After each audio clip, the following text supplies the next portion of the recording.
Mesdames et messieurs, chers téléspectateurs de la chaîne des 10 régions, bonsoir.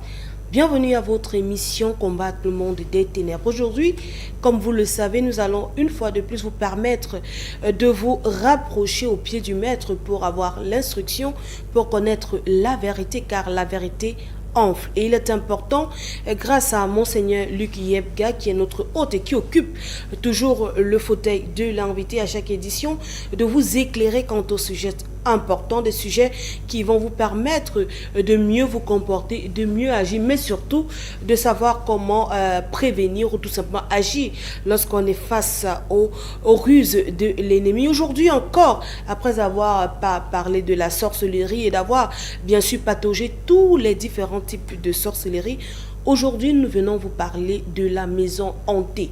Et autour des différentes questions, il sera bien sûr question de savoir comment libérer une maison hantée. Je crois que c'est un thème très accrocheur, très important. Donc, connectez-vous, fidèles téléspectateurs, surtout ne zappez pas. Et vous le savez, comme à l'accoutumée, les contacts seront affichés au bas de vos petits écrans pour pouvoir nous joindre sur ce plateau, car l'émission, on l'a fait ensemble pour envoyer vos messages SMS et WhatsApp pour participer à la thématique. Quant à moi, je m'avais accueillir notre invité ou tout simplement l'éclairage sur ce plateau qui va donc nous permettre de mieux cerner ce concept mis à l'ordre du jour. Bienvenue, Monseigneur Yebga. Merci à vous, Claudia. Bonsoir à tous les amis téléspectateurs. Fierté est le mieux de savoir que vous êtes nombreux cet après-midi et à cette soirée à suivre cette télévision que plusieurs télévisions apprécient. Nous voulons ici, par la grâce de Dieu, commencer par la prière, car la prière est la clé de toute chose. Très important. Et nous allons nous remettre à tous entre la présence du Seigneur. Dans le nom du Père, du Fils et du Saint-Esprit, nous prions l'Éternel afin que lui seul soit au contrôle, que ta main puissante nous assiste et que nous puissions commencer cette émission sur ta houlette et sur la houlette de ton Saint-Esprit. Nous voulons nous remettre entre tes mains et nous cacher sous le socle de la puissance de ta parole. Descends le Saint-Esprit, devenez maître de cette émission du début jusqu'à la fin. Nous nous remettons tous entre les mains du Très-Haut et laissons que seule la volonté du Très-Haut se manifeste en ce moment. Tout ce qui ne confesse pas le nom du Seigneur et sa Seigneurie puisse se taire. Ceci dans le mérite de ton Fils Jésus de gloire que j'ai ainsi prié. Amen. Amen. Merci, Monseigneur, pour cette prière qui plante le décor quant à cette thématique. Une fois de plus, fidèles téléspectateurs, comme je le disais, vous êtes invités donc à participer une fois de plus massivement à cette émission. Vous avez une expérience, vous avez vécu dans une maison hantée, vous pensez que votre maison hantée, je crois que c'est l'occasion d'écouter qu'est-ce qui vous permet de juger, de jauger qu'une maison est hantée, mais surtout de savoir comment agir, parce que c'est le nœud du problème. Donc avec Monseigneur, on va planter le décor. Je crois que une approche définitionnelle serait la bienvenue pour que chacun sache, lorsqu'on parle de maison hantée, on fait allusion à quoi concrètement? Déjà, quand nous parlons de la maison hantée, nous parlons d'une maison habitée par des esprits maléfiques, une maison qui est envoûtée, une maison dont des présences démoniaques ont fait héritage dans cette maison, une maison dont le contrôle n'est plus sous la houlette du Saint-Esprit, mais contrôlé par le monde des ténèbres et qui, de fois, gâte la vie de plusieurs personnes. Cette maison peut être hantée soit par la volonté d'un homme, soit par l'acte sorcellerie ou bien par l'innocence, l'ignorance de notre propre recherche. Et d'accord. Qui hante cette maison? Est-ce que ce sont les sorciers? Est-ce que c'est les défunts, les membres de nos familles qui sont mortes et qui peut-être est compliqué? Ou alors c'est chaque esprit qui peut décider de hanter une maison? La maison hantée est possédée par 3 catégories de personnes. Oui. Je vais énumérer étape par étape. Je vais commencer à travers notre volonté par des marabouts. Oui. La Bible dit, si l'Éternel ne bâtit, celui qui bâtit, bâtit en vain. Si l'Éternel ne veille, celui qui veille, veille en vain. Alors, beaucoup de personnes ont toujours l'habitude, dès le fondement de la maison, amener des praticiens pour déposer les fondements.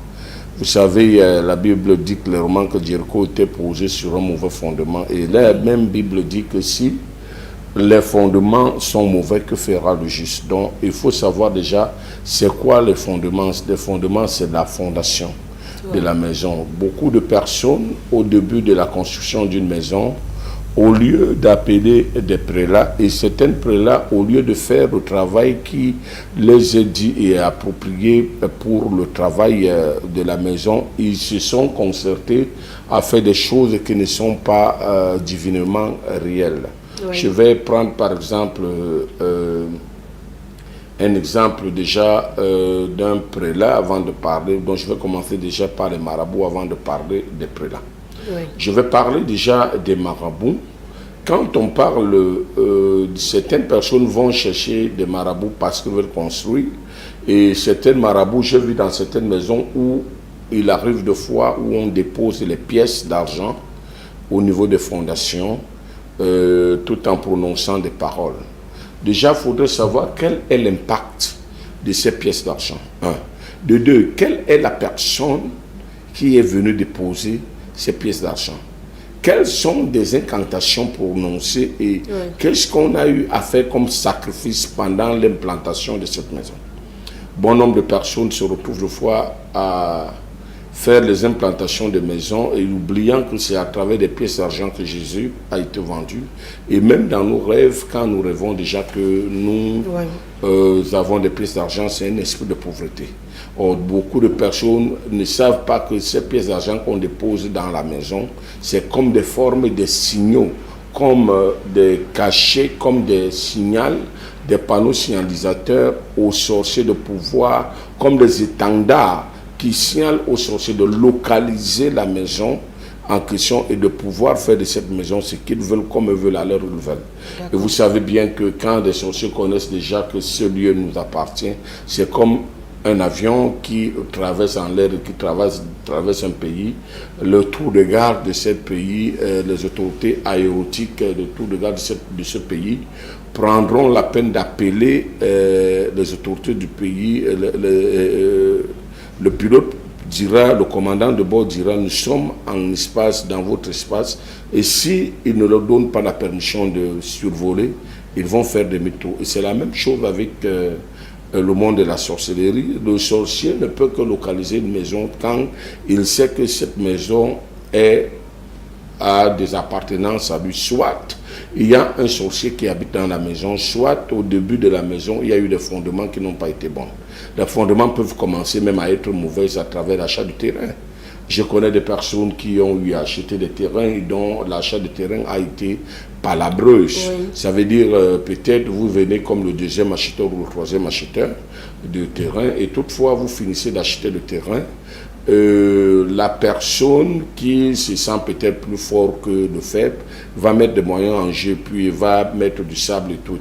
Bon, oui. Le vendeur ne regardera pas que vous deux vous êtes des...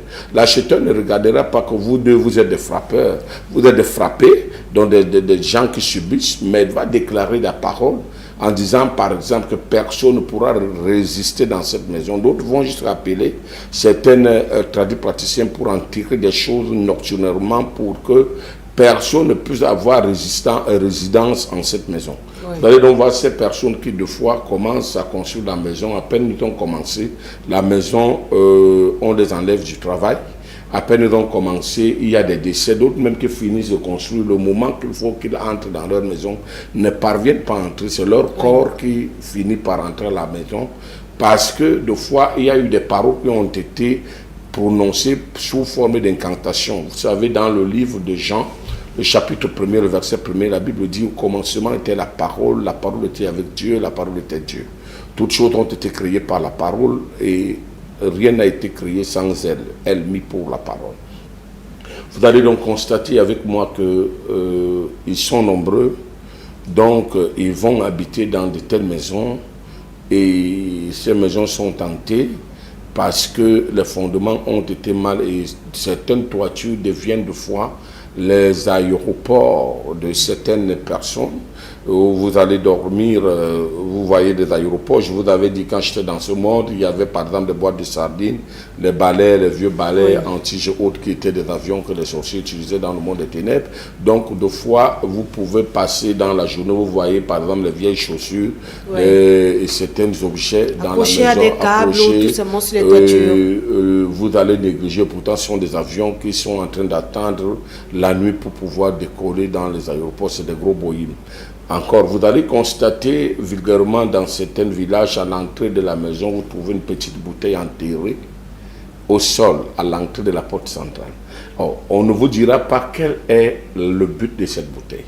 Or, certaines de ces bouteilles récupèrent l'étoile des personnes résidant dans cette maison.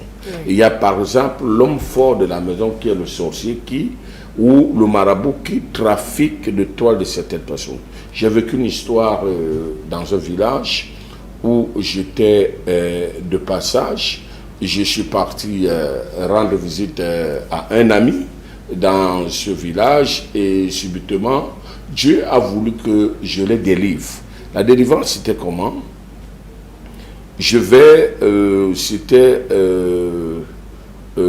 étaient en train de préparer une fête de la dot de leurs frères et de leurs sœurs. Et entre-temps, ils ont fait erreur de m'inviter et également inviter le marabout. J'arrive dans le village, ils avaient la dot et puis la dot était dans 2 jours. Et le marabout est venu avec un bidon d'eau et il est entré dans la maison, il a versé le bidon d'eau dans une assiette. Il lavait des gens, les gens se déshabillaient, se lavaient. Après, il a récupéré l'eau là, il a remis dans le bidon et il est rentré avec. Bizarrement, vous allez constater que la plupart des personnes qui se lavaient avec cette eau, plusieurs devenaient fous, d'autres étaient malades, d'autres souffraient, d'autres leur vie était devenue misérable. Même celle qui s'était mariée a fait quelque chose comme 3 mois de mariage. Elle ne voyait qu'elle se retrouvait toujours dans les rêves au village, là où il a grandi, là où la dot était, et jamais n'a pas eu de paix dans son foyer jusqu'au jour où elle est tombée malade et elle a perdu sa vie.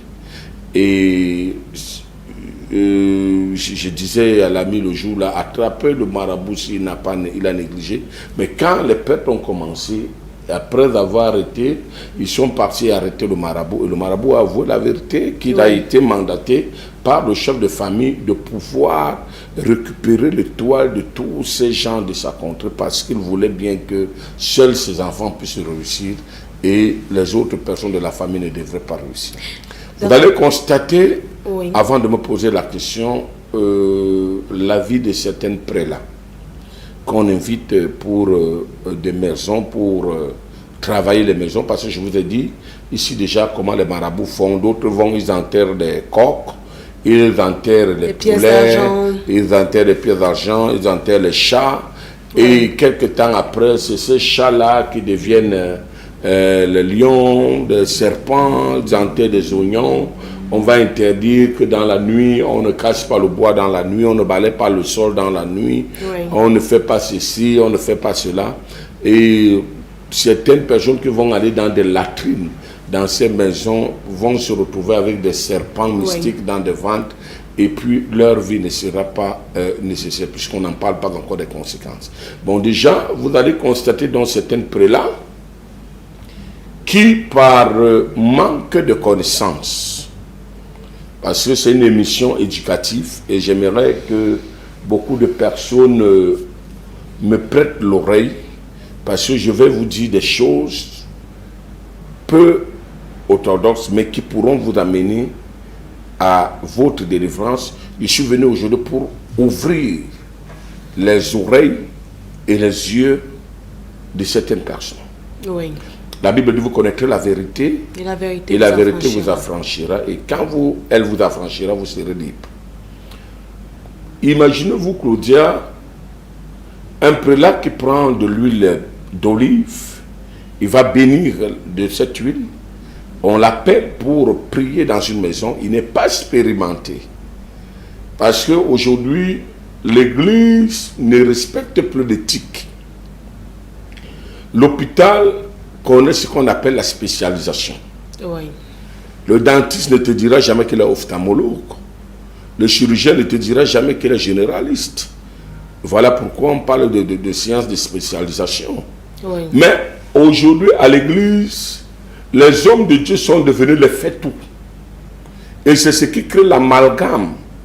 Beaucoup d'hommes de Dieu sont devenus des causes, des problèmes dans la vie de certains couples, les causes des problèmes dans la vie de certaines maisons, Ouais. simplement parce que, par limitation de connaissances, ils sont partis disant qu'ils délivrent des maisons, mais ont déposé des dégâts.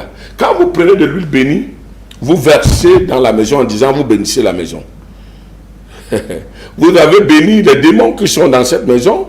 Si vous avez trouvé que le marabout avait le serpent, vous bénissez le serpent à continuer son effectif, donc Oui. ses œuvres. Vous avez trouvé par exemple le lion, vous avez béni le lion. Vous avez trouvé les avions, vous avez béni l'aéroport. Parce que vous avez utilisé quoi? De l'huile bénie, et vous avez dit, vous êtes parti pour bénir la maison. Or, quand vous ouvrez la Bible, dans le livre d'Exode, le chapitre 30, Oui. est-ce que vous pouvez nous aider? Exode, le chapitre 30, le verset 22. La Bible nous parle des éléments et de qu'est-ce qu'il faut faire pour une maison. Oui. Voilà. Est-ce que vous êtes à la page? Pas encore. Exode, chapitre 30, je crois le verset 22. Exode, chapitre 30, le verset 22. Que tous mes collègues, prélats et autres, puissent prendre la peine de comprendre la vérité, de peur de continuer à mettre le peuple de Dieu dans les ténèbres et dans la perdition. Vous parlez Exode 20. Exode 30. Exode 30, donc Verset le verset 22. Exode 30, verset 22, je lis. L'Éternel parla à Moïse et dit, Ouais. verset 23, prends des meilleurs aromates, Aromate, premier point. 500 cycles de myrrhe, Myrrhe, deuxième chose. de celle qui coule d'elle-même, la moitié, soit 250 cycles, de cinnamon aromatique, Cinnamon aromatique, troisième élément qu'on appelle en hébreu kinamon. d'accord, 250 cycles de roseau aromatique, Roseau aromatique, quatrième élément. 500 cycles de casse, selon Casse. le cycle du sanctuaire, Ouais. et un hin d'huile d'olive. Et 1 litre d'huile d'olive. Ouais. Oui. Tu feras avec cela une huile pour l'onction sainte, Tu feras avec cela une huile pour l'onction sainte. composition de parfums selon l'art du parfumeur. Tous ces ingrédients sont des parfums. Ouais. Que tu vas utiliser, la myrrhe, le roseau, la casse et tout le reste mélangé avec 1 litre d'huile d'olive, Ouais. que tu feras ensemble avec l'huile pour composer quoi? L'huile d'onction Oui. sainte. Sainte. Ça sera une huile Pour l'onction sainte. pour l'onction sainte. Continue. Et tu en oindras la tente d'assignation C'est avec cela que tu vas oindre la tente. et l'arche du témoignage. Ouais. Tu en oindras la tente d'assignation et l'arche du Lis témoignage. le verset 29. Le verset 29, tu sacrifieras ces choses Tu sanctifieras ces choses et elles seront très saintes. et elles seront très saintes. Oui. Tout ce qui les touchera sera sanctifié. Tous ceux qui toucheront cette huile, ou bien cette huile les touchera, sera sanctifié. Oui. Hein? Toi, tu oindras Aaron et ses fils et tu les sanctifieras pour qu'ils soient à mon service dans le sacerdoce. C'est bon. C'est avec cette huile qu'on utilise pour le sacerdoce. Oui.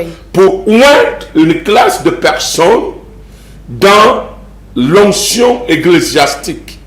Or, vous allez voir quelqu'un parce que il a fui son maître, il est parti à l'école, il n'a pas pu assimiler les cours, ou bien il est parti dans des églises dites de réveil, il a lu 2 versets bibliques, il va prendre la boîte de beurre, il va coller, il va mettre au cou, il devient pasteur du tonnerre et de l'aigle, pasteur du ventre et du poisson, sans toutefois, et puis beaucoup de personnes dans la perdition il s'y trouve. Et même nous qui disons déjà des églises conventionnelles, beaucoup n'ont pas assimilé le coup parce qu'ils n'ont pas fait la démonologie.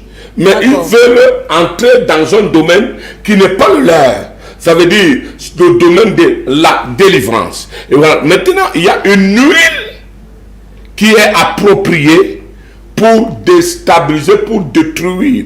Et cette huile est appelée l'huile d'onction. Je voudrais vous dire, il y a une différence, Claudia, entre l'huile d'olive, ou bien l'huile d'olive, l'huile bénite et l'huile d'onction. L'huile bénie, même le bon nyenge, tu peux bénir, elle devient l'huile bénie. L'huile rouge même du marché, tu bénis, elle est bénite. Il n'y a pas de différence entre l'huile d'olive et le bon nyenge qu'on a béni pour bénir quelque chose. Or, les gens, pour faute de limitation de connaissance, ont cru que l'huile d'olive a été conçue pour les prières. Je vous dis que l'huile d'olive est la même huile comme l'huile olélio, comme l'huile Jamaor.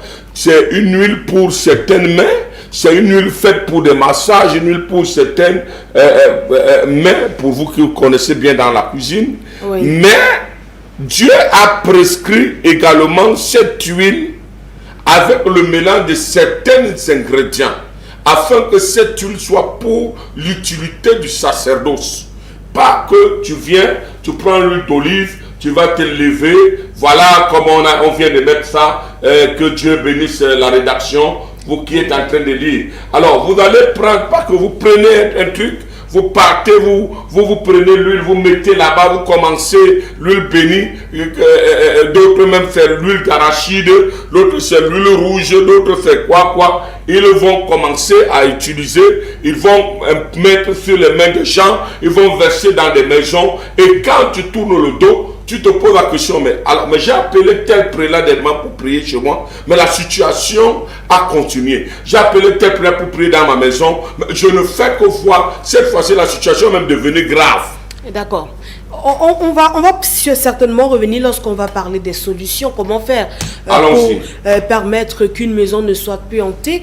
Mais on va continuer d'épiloguer là-dessus sur les mobiles qui poussent certaines personnes à hanter les maisons.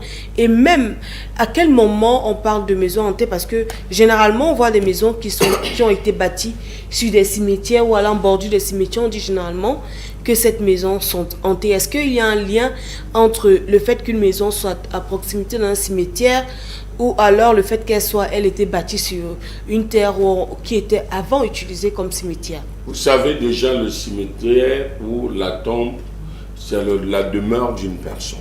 Ouais. Et à partir du moment où vous construisez dans un cimetière, vous avez construit dans une cité. Et cette cité appartient à des personnes dont leur âme vadouille en ce lieu. Le corps et la chair ont disparu, mais l'âme reste vadouille. Et vous allez constater que bon nombre de personnes qui ont eu à faire cela, l'esprit de l'âme de ces personnes vadouille et ces maisons deviennent hantées parce qu'il y a des présences des esprits de mort maléfiques dans ces lieux. Vous allez constater dans certains villages ou dans certaines zones, comme par exemple chez les Bassa, et de fois quand quelqu'un meurt, certaines personnes sont enterrées dans les maisons, dans des chambres hautes, et ils trouvent cela normal. Pourtant, ce n'est pas normal parce que c'est la demeure d'une personne. Voilà une forme, par exemple, où on peut trouver la demeure. Il y a certaines personnes qui peuvent venir construire la maison dans un lieu où il y avait un hôtel bien avant des marabouts. Parce que, par exemple, les marabouts ont eu à planter des oignons quelque part et vous êtes venu, vous n'avez pas fait un travail spirituel, vous avez payé le terrain parce que ce qui vous intéresse, c'est de payer le terrain, vous êtes dans la conquête du terrain.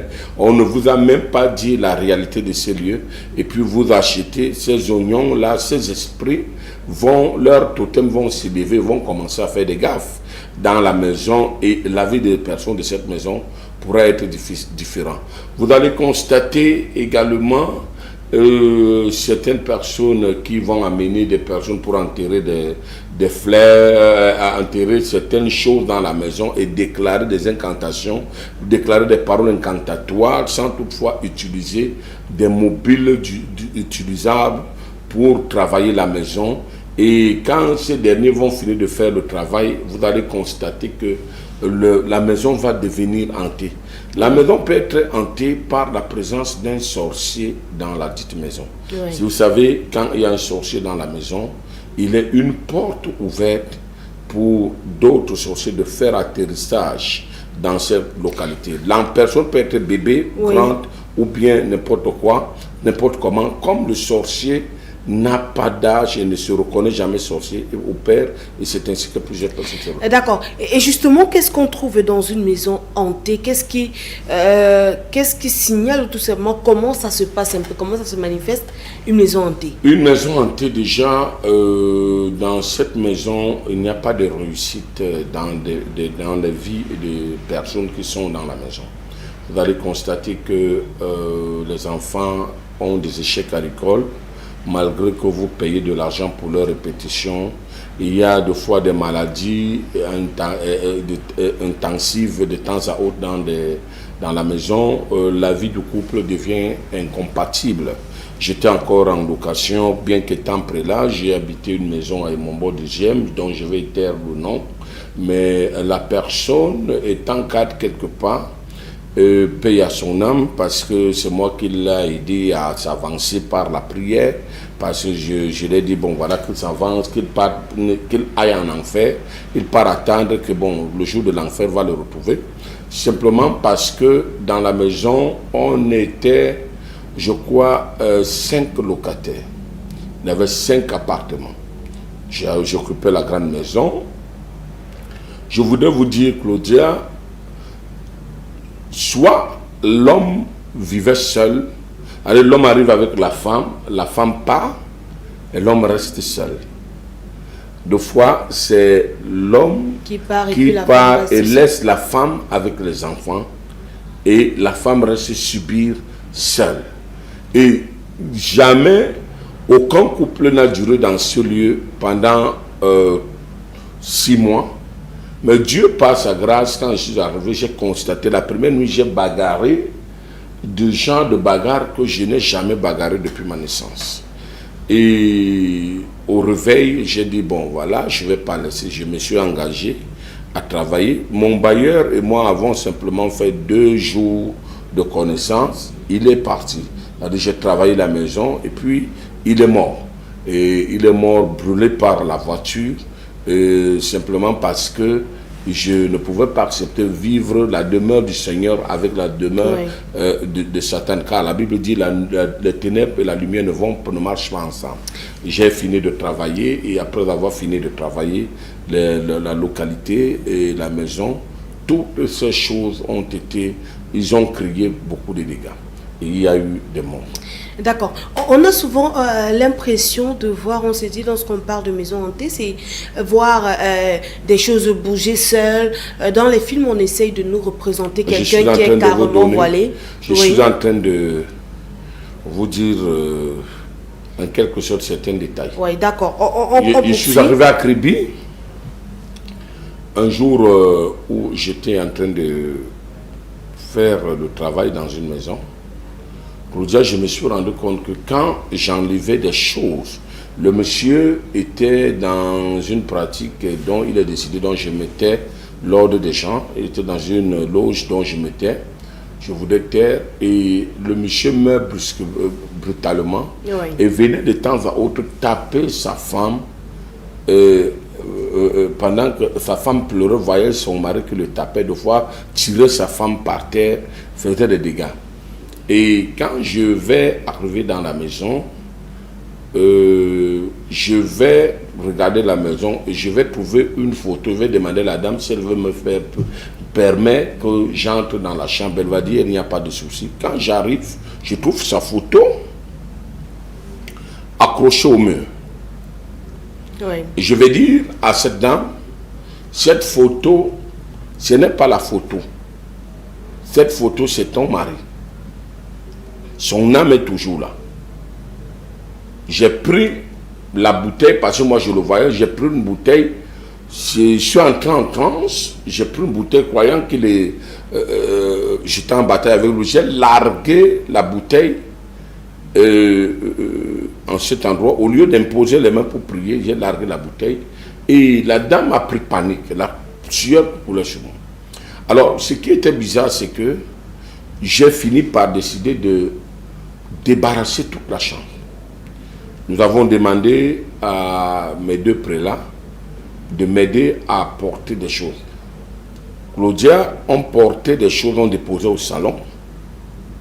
Pendant qu'on quittait le salon pour aller à la chambre, on retrouvait les choses qu'on a amenées au salon. À la chambre. Alors, si vous n'aviez pas le cœur, d'ailleurs que l'un de mes prélats a demandé qu'il allait pisser, et c'était les urines, jusqu'à ce qu'elle a démissionné même de la profession. Donc, tu déposes les choses et puis les mêmes choses quand tu rentres à la chambre, tu les retrouves. Il y a par exemple la présence de toiles d'araignée dans la maison. Vous nettoyez les toiles d'araignée, mais il y a toujours les toiles d'araignée. Il y a la présence de souris qui prennent même la rate à chop mais jamais ne meurent jamais. Qui vont même jusqu'à ronger les paumes de main, les plants de pied.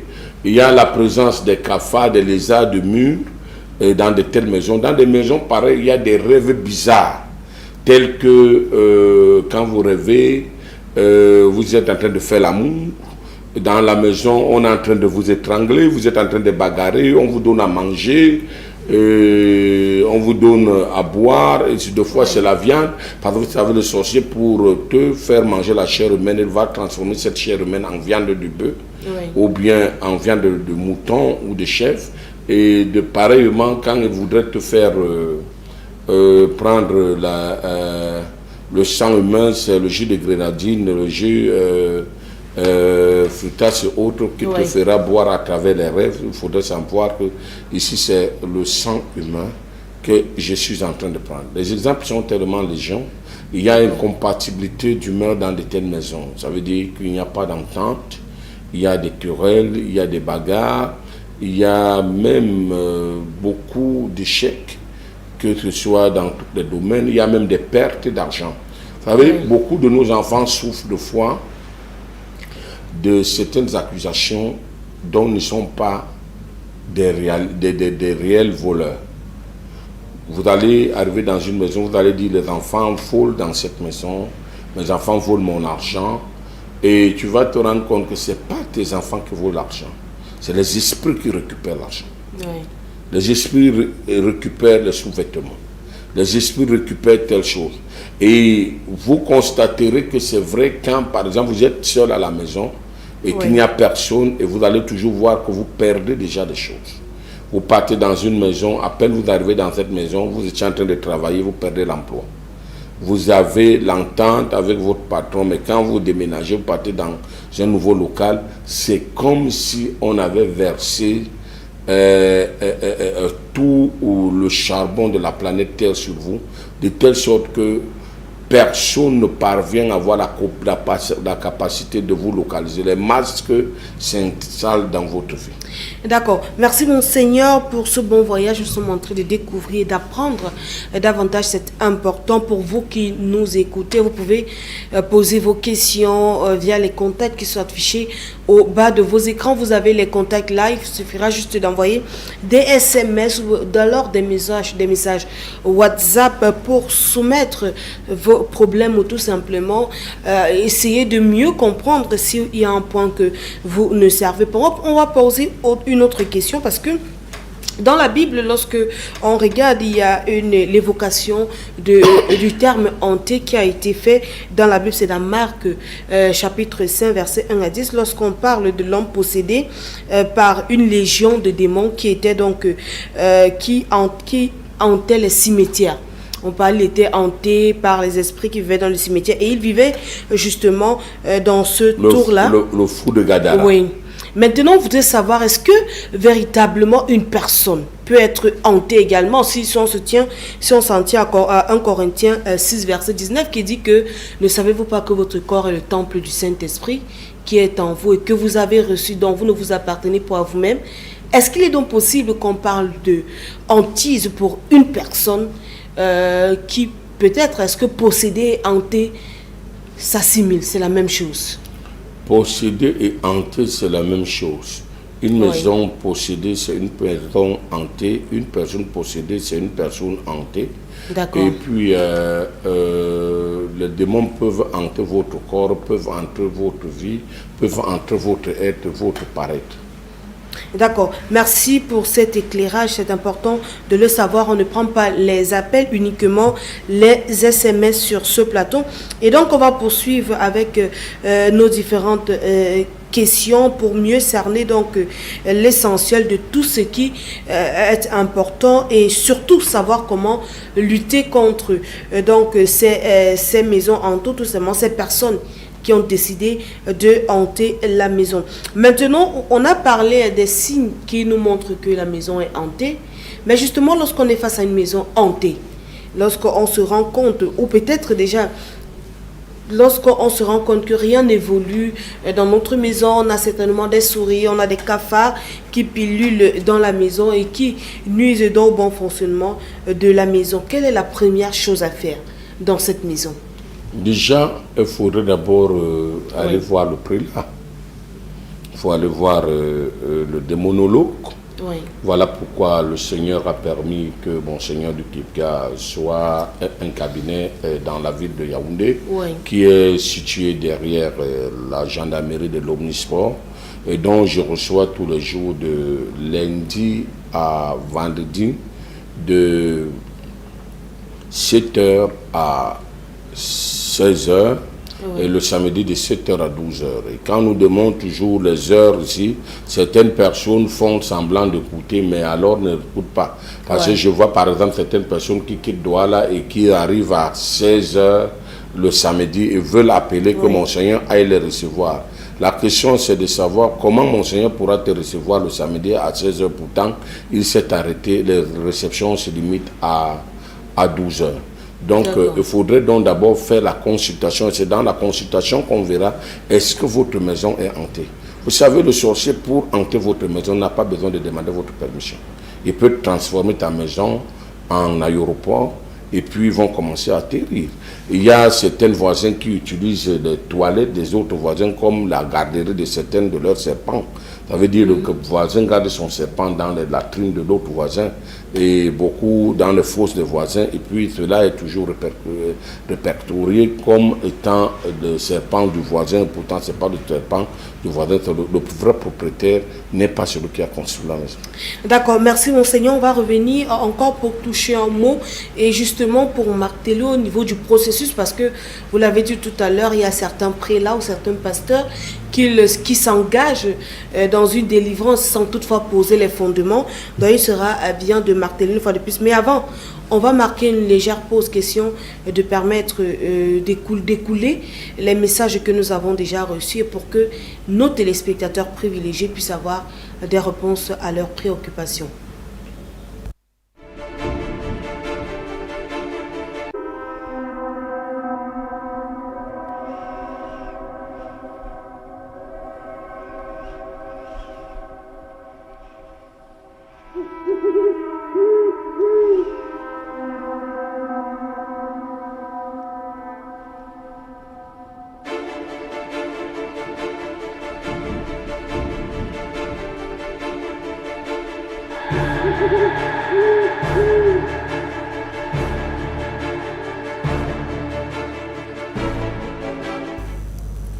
Et bien de retour sur ce plateau, fidèles téléspectateurs, combattre le monde des ténèbres. Nous sommes là pour vous éclairer, pour éclairer votre lanterne à la maison, pour savoir comment agir, comment vous comporter pour ne plus être la cible des forces des ténèbres. Allons-y à la lecture des messages que nous avons déjà reçus sur ce plateau. Bonsoir Monseigneur, voici ma fille. Moi c'est Léonie depuis Essor. C'est ce que la prière soigne totalement la sorcellerie, même si la personne refuse de renoncer à la sorcellerie. Vu ma fille, si elle refuse, est-ce que la sorcellerie peut faire en sorte que la personne délire, vu qu'elle délire, ma fille?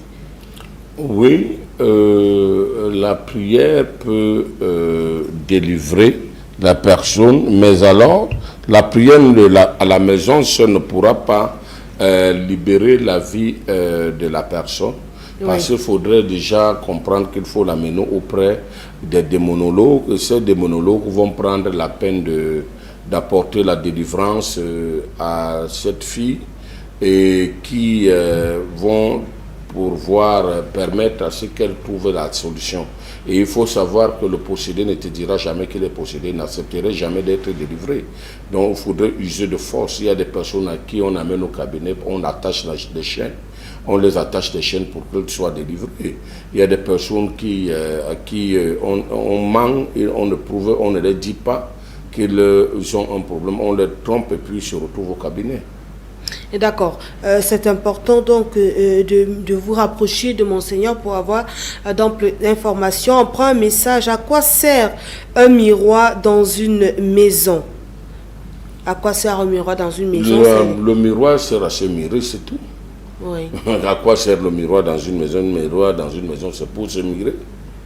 D'accord, peut-être je me dis qu'il se focalise sur les présupposés lorsqu'on a un miroir dans une chambre et toutes ces choses, ces reflets qui peuvent nous permettre de voir les personnes qui ne sont pas humaines et toutes ces choses. Je me dis que c'est dans ce sens. Non, c'est qu'on vous a toujours menti que bon, si vous mettez le miroir dans votre chambre, les fantômes, les sorciers ne vont pas venir voir leur visage. Ça, c'est de mensonges qui n'ont pas de sens. Le miroir n'a pas de sens. Il n'y a rien de geste significatif du miroir dans une maison. Par conséquent, le miroir, même dans des boîtes de nuit, certaines boîtes de nuit, sont significatifs. Ce sont des caméras d'enregistrement où certaines personnes vont danser et leur image reste captivée et projetée dans le monde des ténèbres. D'accord. Et le téléspectateur de revenir pour préciser que dans un salon, il précise que à quoi sert le miroir dans un salon? À se mirer, c'est tout.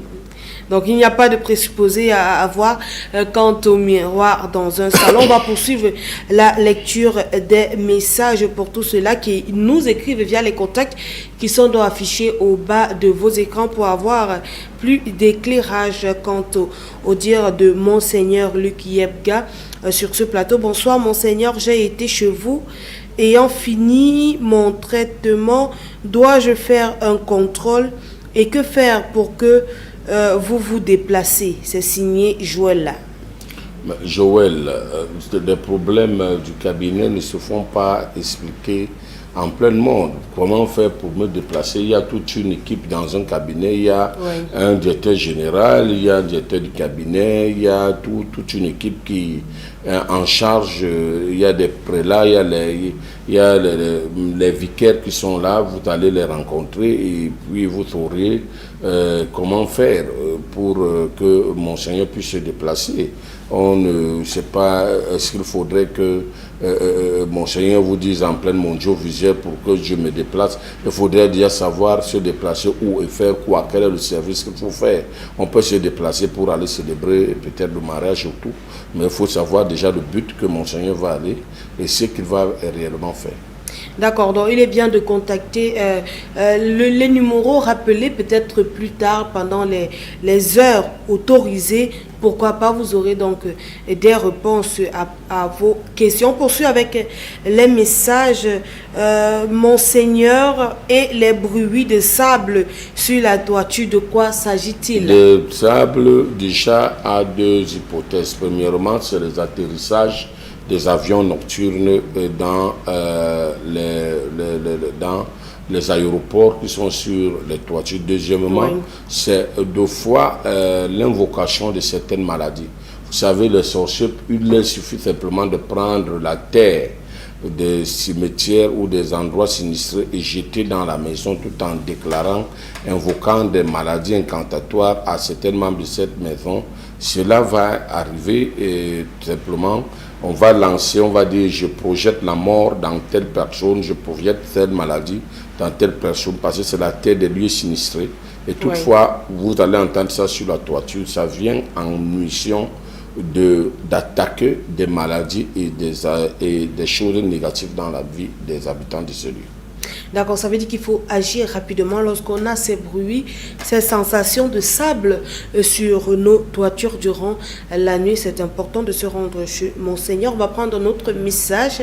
Monseigneur, est-il possible que tout pasteur délivre les cas de sorcellerie? C'est une question. La réponse était là, non. Oui. La réponse était non, que ce soit tout prêtre, que ce soit tout pasteur, que ce soit tout évêque ou archevêque. Oui. Ce n'est pas autorisé à tout le monde. On peut être diocésain, tu peux dire, bon voilà, tout dépend de ce que tu as appris, de la discipline que tu as appris. La Bible dit, ayant monté au ciel, il a fait les dons, les uns comme. Donc ça veut dire que même Dieu connaît ce qu'on appelle le métier de la spécialisation. Oui. Il y a certaines personnes qui sont faites pour certains métiers parce qu'ils ont appris. On ne s'engage pas pour chasser les démons, parce qu'en allant les chasser, les démons risquent de vous chasser. Et la Bible parle des 7 fils de Séba. Oui. Ils sont partis chasser les démons au nom de Paul. Jésus de Paul. Le Jésus de Paul. Et la Bible dit que les démons les ont tabassés en leur disant, nous connaissons qui est pour qui est Jésus et vous qui êtes vous. Et ils les ont tabassés, déchiré les habits. Et voilà pourquoi vous voyez la mort de certains prélats par-ci par-là, pasteurs par-ci par-là, avant l'âge de déformation. Et on accuse des personnes du village parce que pourtant ils se sont engagés à des services qui ne leur ont pas été appropriés. Ouais. Et même dans nos cabinets, moi j'ai eu à discipliner certains prélats. Et je profite devant mon Dieu visuel de dire déjà que quand vous arrivez au cabinet de Monseigneur Luc Kipia,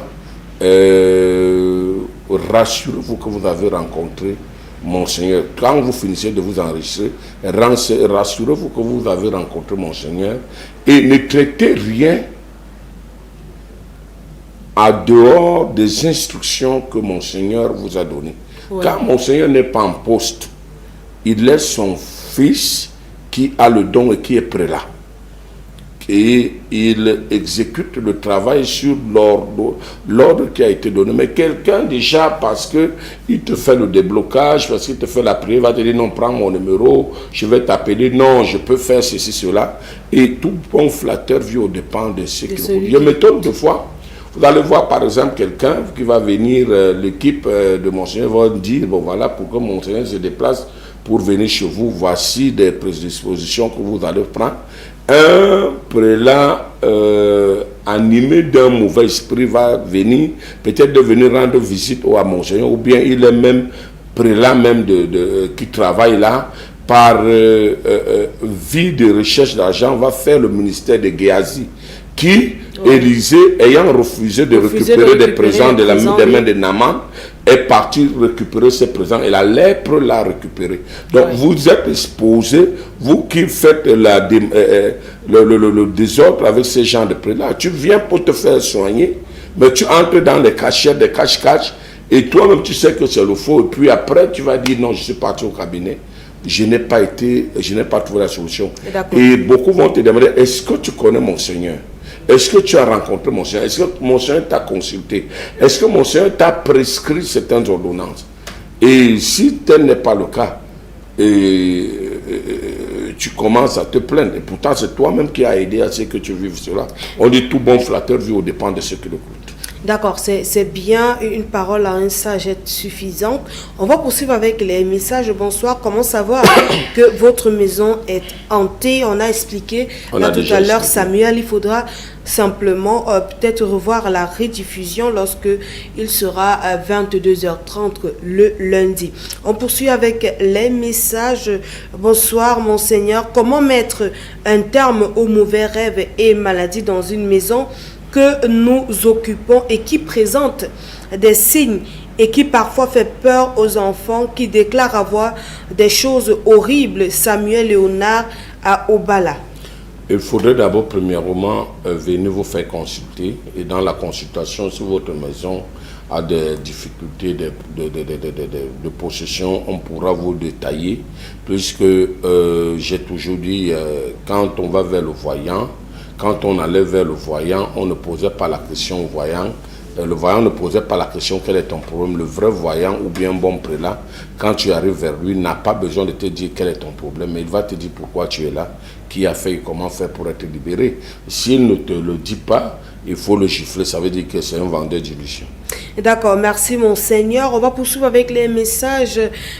Monseigneur, comment faire pour les rêves bloqués dans un lit sans bouger? Tu n'es que condamné, tu n'as qu'un esprit de blocage et un esprit de mort prématurée. Il faut chercher à te faire délivrer. Vous venez au cabinet qui est situé derrière la gendarmerie de l'Omnisport. Je réitère, nous recevons de lundi à vendredi de 7h à 16h et le samedi de 7h à 12h. D'accord, un message similaire. Bonsoir, moi c'est Sébastien. Souvent je dors et quand je me réveille, je n'arrive plus à parler ni bouger mon corps. Expliquez-moi ce phénomène s'il vous plaît. Le phénomène c'est que la vie de Sébastien est bloquée, la vie de Sébastien est en danger, la vie de Sébastien a des difficultés. Il faudrait chercher à apporter de la délivrance pour que la solution y soit partie. D'accord. Merci. Notre message, bonsoir Monseigneur, où se trouve votre lieu de consultation? On l'a dit tout à l'heure. On va poursuivre avec le message, on va encore le dire avant la fin de ce programme. Bonsoir Monseigneur, de quoi sert les hasans humains dans une maison? Le hasan, bon, je n'arrive vraiment pas à cerner quel est le mot, essayer d'écrire normalement. Allons-y. En français, bonsoir Monseigneur, je suis Franck Junior Mungwesa. S'il vous plaît, pourriez-vous me faire une prière de délivrance dans votre intérieur? Merci. La prière de délivrance sans connaître le fondement sera une prière vaine. C'est comme si on versait de l'eau sur un rocher et ça ne pourra pas pousser. Il faut d'abord localiser le problème avant de prier sur cela. D'accord, on va encore lire quelques messages avant de conclure finalement. Monseigneur, je suis dans une entreprise où tout le monde me jalouse et je fais bien mon travail, mais je ne sais pas pourquoi mes collègues me détestent. Aristide Medo. Tu n'as qu'un masque, tu as les masques et il faudrait qu'on déchire ces masques. C'est ces masques qui attirent la poisse en toi. Et tant qu'on n'a pas encore libéré cela, ta situation sera toujours gravante. Monseigneur, pourquoi le palu, pourquoi la plupart des lieux où on vend de la nourriture, il y a toujours un miroir et même dans les cafétérias? Allez demander aux cafétérias où on vend des miroirs. D'accord, c'est un message assez... C'est simple la réponse. Bonsoir Monseigneur, comment se débarrasser des voiles mystiques? Bien vouloir rencontrer Monseigneur au cabinet, situé derrière la gendarmerie de l'Omnisport à Yaoundé, Cameroun, et vous saurez la suite des choses. Vous qui êtes loin, vous pouvez écrire via le numéro WhatsApp qui est le 690 51 28 74 sur WhatsApp et vous aurez également la réponse immédiate. Merci Monseigneur pour ces belles réponses à toutes ces questions posées par nos téléspectateurs. Malheureusement, on va laisser quelques-uns des messages et puisque nous sommes donc revenus sur ce plateau, qu'est-ce que vous pouvez dire au finish? Qu'est-ce qu'on devrait retenir parlant des maisons hantées et comment faire justement pour mettre fin à cette hantise ou tout simplement comment libérer une maison hantée en définitive? Je voudrais déjà dire, parlant de maisons hantées, que personne ne connaît la maison qu'il habite, même quand il va louer une maison. Donc, je conseille de fois à toute personne, comme je l'ai toujours dit, un homme qui marche est un malade qui s'ignore. Prenez la peine de rencontrer les prélats appropriés pour savoir la situation de votre maison, la situation de votre vie. Et déjà, parlant de la délivrance, seuls les démonologues, comme Monseigneur est là, nous sommes attitrés pour apporter la solution. Monseigneur est professeur en démonologie. La démonologie, c'est la science qui étudie les démons. Donc je crois que mon cabinet est situé derrière la gendarmerie de l'Omnisport et à Yaoundé. Et je reçois tous les jours de lundi à vendredi de 7h à 16h, le samedi de 7h à 12h. Bientôt, nous aurons une branche à Douala et Monseigneur pourra vous expliquer dans les jours à venir des éclaircissements. Merci bien, Monseigneur, pour ces belles informations, surtout instructives, qui nous permettent de savoir comment nous positionner lorsque nous sommes sujets ou bien lorsque nous nous rendons compte que notre maison est hantée ou alors que nous sommes possédés. Merci pour ces éclairages, pour tout cela qui souhaite rencontrer Monseigneur. Vous l'avez écouté derrière la gendarmerie de l'Omnisport. Vous avez les contacts là, vous pouvez appeler. On va vous indiquer, on pourra venir vous chercher pour vous montrer le lieu afin que vous puissiez rencontrer Monseigneur. Merci de nous avoir suivis. Merci Monseigneur pour ces informations. Merci à vous, fidèles téléspectateurs, qui avez manifesté une fois de plus votre fidélité quant à cette énième sortie de votre programme Combattre le monde des ténèbres. Rendez-vous est pris pour lundi prochain pour la rediffusion à 22h30, mardi 21h et samedi 21h. Nous sommes là une fois de plus pour éclairer vos lanternes. Portez-vous bien, surtout restez près du Seigneur. Bonsoir.